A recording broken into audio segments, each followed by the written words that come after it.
လုံငယ်တဲ့နှစ်ပေါင်းများစွာကပကံပြည်ရဲ့ຫນွေနေတဲ့ကင်းတစ်ခုဟာ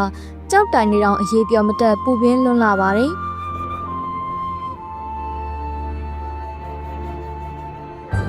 ဒီလိုပြင်းထန်တဲ့အပူဒဏ်ကြောင့်နန်းတွင်းသူလေးတွေခင်ဗျာချွေးတံကိုမခံနိုင်ပဲသူတို့ရဲ့အလှတရားတွေညှိုးနှမ်းနေရရှာပါတယ်။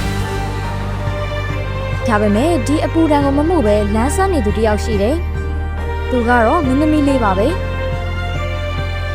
နေမင်းကြီးရဲ့အပူရှင်တော့သူ့ကိုမထိခိုက်နိုင်တာကိုကြည့်ပြီးပြိုင်ဘက်နန်းတွင်းသူတွေခင်ဗျာသူကဘာလို့ဒီလောက်အေးချမ်းပြီးလှနေရတာလဲဆိုပြီးအနာလိုစိတ်နဲ့စူးစမ်းကြင်စိတ်တွေဖြစ်ပေါ်လာပါတော့တယ်။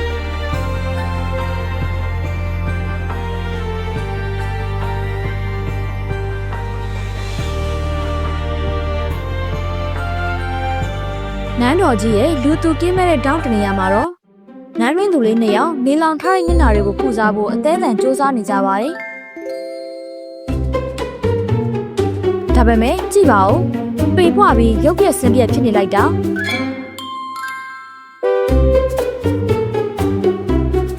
နောက်ဆုံးတော့လေမအောင်မြင်မှန်းသိပြီးလက်လျှော့လိုက်ရရှာတယ်နေဝင်လို့ညရောက်တဲ့အခါလျှို့ဝှက်ချက်ကိုရှာဖွေဖို့အချိန်ကြာရောက်လာပါပြီ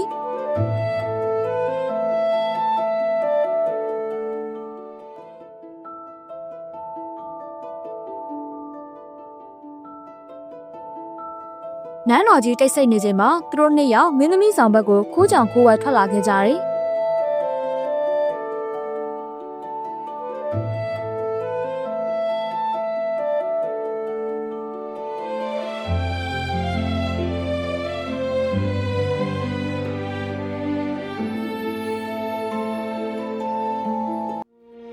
အခန်းထဲမှာတော့မင်းသမီးကတစ်တာလေးတစ်လုံးကိုဖွင့်လိုက်တယ်အထဲမှာပါတာကရွှေငွေရတနာမဟုတ်ပါဘူးတစ်တုံးလေးတစ်တုံးပါပဲမင်းသမီးကအဲ့ဒီတစ်တုံးကိုကြောက်ပြင်ပေါ်မှာသွေးပြီးထွက်လာတဲ့ဝါဝင်းနဲ့အနှစ်တွေကိုသူ့ပါးပြင်ပေါ်တင်လိုက်တယ်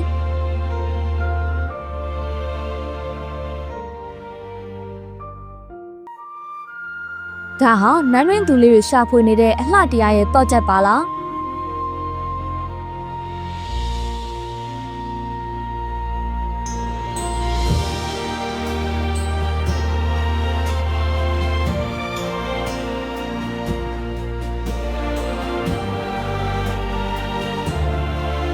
မနက်ခင်းအာရုံဦးအချိန်ရောက်တော့နေအောင်ကြီးနုနုအောက်မှာမင်းသမီးလေးနိုးထလာပါတယ်။သူ့မျက်နှာပေါ်မှာဝါဝင်းတဲ့ပကွက်ကြားလေးတွေနဲ့အရန်ကိုကြက်တည်ရှိနေပါတယ်။ဒါကိုမြင်တော့နန်းတွင်းသူနှစ်ယောက်လည်းမနေနိုင်တော့ပါဘူး။သူတို့ရဲ့မာနတွေကိုဘေးဖယ်ပြီးမင်းသမီးလေးရဲ့အဲ့ဒါဘာစေးနည်းလဲကျမတို့ကိုလည်းပြောပြပါလို့အားကျစွာတောင်းဆိုကြတော့တာပေါ့။မင်းသမီးလေးကပြုံးပြီးသူ့ရဲ့အလှလျှို့ဝှက်ချက်ကိုစတင်ပြသလိုက်ပါတယ်။အဲ့ဒါကတော့မြမရိုးရာကြောက်ပြင်းလေးပါပဲတနက်ခါတုံးလေးကိုရေစက်လေးတွေနဲ့အသာအရာဝိုက်ပြီးသွေးလိုက်တဲ့အခါဝါဝင်းပြီးမွေးပြက်တဲ့တနက်ခါအနှစ်လေးတွေတဖြည်းဖြည်းထွက်ပေါ်လာတာကိုမြင်ရတာတကယ်ကိုစိတ်ကျဉ်နှက်စရာပါပဲ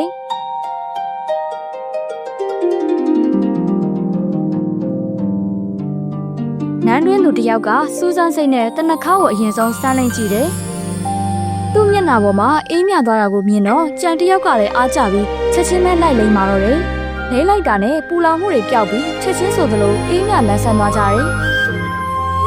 ဒီလိုနဲ့တနက်ခါရဲ့အေးမြမှုကြောင့်သူတို့တွေဟာမင်းသမီးနဲ့ယဉ်နီးသွားပြီးတငယ်ချင်းကောင်းတွေဖြစ်သွားကြပါတော့တယ်။